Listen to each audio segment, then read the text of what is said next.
Hey, welcome to I Have a Voice. I'm Dean Sinceri, Holly Kim Sinceri. Yeah, hey, I'm back. I have been gone for a long time. It's good to be back. Yeah, so have you ever dealt with someone who's been intoxicated and had no idea what to do? Yes.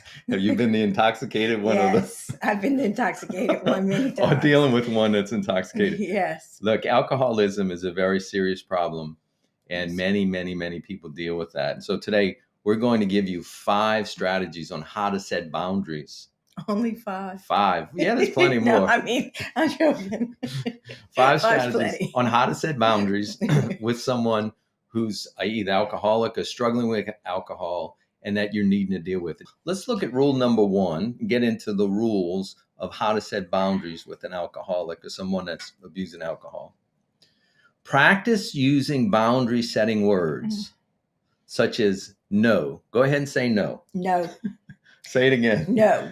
Or I can't. Or that is unacceptable. Or will you drive me to the grocery store so I can buy 2/5 of vodka? Let me think about it, right? Let me think about it. Or no, as I have there. No, no. Look, no is the number one word to practice Yes, in the mirror. if you're learning to set boundaries. Right. And no is a sentence. It's N-O period. N-O period. N-O period. What It's do a you mean sentence. no? Right. It's a No. complete sentence. It's a complete sentence. I don't have to explain why I'm saying no. It's just no. Yes. So that's the first really boundary word that you need to practice consistently. Right. So that's rule number 1. Number 2 is in setting boundaries is stay focused on your own values and let go of the emotional agenda of the alcoholic. What do I mean by that?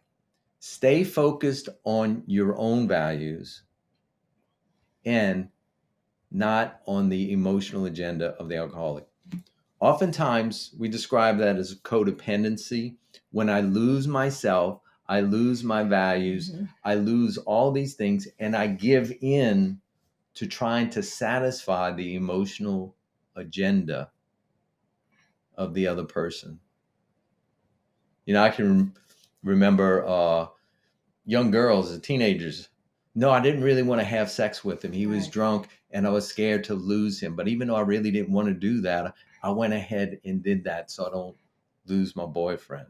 Well, that's losing your own values for the sake of satisfying the emotional agenda of someone who's inebriated, because that person may have regret asking you that when in their right mind. Exactly. And so you need to know that what are your values, and we give you permission to stand up and to be able to live by them, even if there's pressure from the outside not to. And that only gets accentuated when someone's struggling with an addictive system, because unfortunately, when a person is addicted, they begin using their emotions to manipulate, right? Yeah. They begin to use their anger. They begin to They become use a bully. fear. They become a bully. They begin using all kinds of tactics. And as long as they keep you focused on their emotional agenda, then they know that they may be able to control what you do. So the second rule is to allow yourself to stay connected to your own values and to live by those. Number 3, setting boundaries with an alcoholic. Communicate your boundaries or discontent, and you can talk more about this, before or after the drinking, not during. Right. Exactly. Well, if you do it during, you're not going to get anywhere, and they're going to pick a word that you said. They're going to make it about you. They're going to switch the conversation. And I know if you've ever had a conversation with somebody that is drunk, you're not going to win. Okay. You may think you're going to win, but you're not going to win. They're going to come at you at all angles because they're not in their right mind. They're not in their true self. They are completely in a protective modality, and they want what they want when they want it. It's called king baby. in the 12 steps. So king baby will win and you will get destroyed. You want to have set them before and or way after, not when they're inebriated. And the biggest problem with setting the boundary, I know you got this somewhere, is you have to stick to it. That's true. Do not set a boundary. You don't have that written down? No, go ahead. Do not, I'm telling you, do not set a boundary that you do not stick to, because right then they are going to bowl you over like a bowling pin. That is not going to work. The bowling ball is coming and you're going to get smashed. Okay. If it's a no, it's a no. In communicating boundaries, use this formula. When blank happened, I felt blank. Mm-hmm. When Right. you said you were coming home at 10 o'clock and you showed up at 2:30 in the morning, Right. I felt afraid and angry. You're right. So you be specific about the behavior. And you don't do it at 2:30 in the morning. No, you wait. You wait till the next morning At breakfast. at breakfast, or write a note, Right. or send a text nowadays. Yeah, text.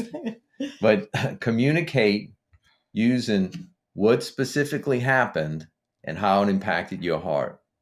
You don't say, you said you would come home at 10:30, you're no good drunk. And why you're always drinking, and you never follow through on your word, and you're a horrible person, and I don't know why I ever married you. Oh yeah, don't do that. That's not going to You work don't. nearly as good as you said you would come home at 10:30. You showed up at 2:30, and I'm really angry and was afraid. So you communicate how it impacts you, and that's how you begin to intervene. When you say, "Is that setting a boundary?" Yes, in a sense, it's communicating what you're not okay with, Right. and it's the way you communicate it that increases the chances of it getting through. Right. Yeah. Rule number 5, as a guideline for boundaries, balance between self-care and the care of the alcoholic. Hmm. Jesus said it like this: love your neighbor as you love yourself. Right. We get in trouble when that gets out of balance. Mm-hmm. If I'm just overly concerned about loving the person who's suffering with alcoholism and I totally neglect myself, Right. that's when I get into what we call enabling. Yeah. I start compromising my values. I start compromising who I am. I start compromising self-care. And I start getting run down just as much, if not more, than the alcoholic. Definitely. Well, and anytime somebody can do something and you do it for them, it's one thing about being caring and loving and service and all of that. But when you're taking the slack for everything, then it's not seen that they're not being responsible. They're not picking up their clothes. They're not um, you know whatever they're doing. Like if they don't see it, it can go away in their mind because they're inebriated. And if they're in a blackout, that's a whole nother thing, that they function as though they are communicate with you and they see it. We have a lot of people in prison like this, that they really believe they did not kill somebody in in an accident, but they did. And I mean, they go to prison for that. It's awful. So if you're having a communication with somebody and they tell you they never said that, they didn't do that, unfortunately the brain is so inebriated that they're communicating with you but they have no memory, which is a sign of alcoholism.